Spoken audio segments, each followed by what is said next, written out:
Revirement total de situation. Alors que les nouvelles taxes imposées par les États-Unis il y a une dizaine de jours sont entrées en vigueur ce mercredi, Donald Trump a finalement décidé de les suspendre pour 90 jours.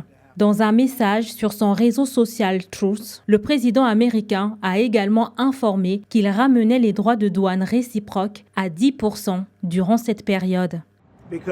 Aucun autre président n'aurait fait ce que j'ai fait. La Chine était de loin le pays qui a le plus abusé des États-Unis. Il fallait arrêter, car ce n'était pas durable. L'année dernière, la Chine a gagné $1 trillion avec le commerce avec les États-Unis. Ce n'est pas juste, et maintenant j'ai inversé cela. C'est pour une courte période, mais nous avons gagné $2 milliards. Donald Trump relâche ainsi la pression, sauf pour la Chine. Le locataire de la Maison-Blanche a annoncé une nouvelle hausse de la surtaxe contre Pékin qui passe désormais à 125%.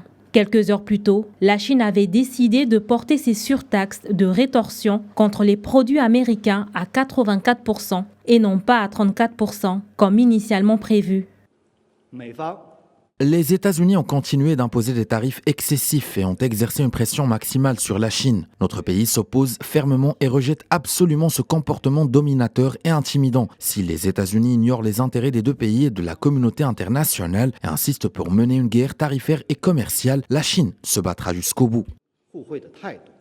Pékin a aussi déclaré avoir saisi l'Organisation mondiale du commerce, mais l'organisme a alerté sur les risques de cette guerre commerciale. Selon la directrice générale Ngozi Okonjo-Iweala, la guerre des surtaxes entre les États-Unis et la Chine pourrait réduire jusqu'à 80% le commerce entre les deux pays. L'Organisation mondiale du commerce a ajouté qu'une division de l'économie mondiale en 2 blocs pourrait entraîner une réduction à long terme du PIB réel mondial de près de 7%.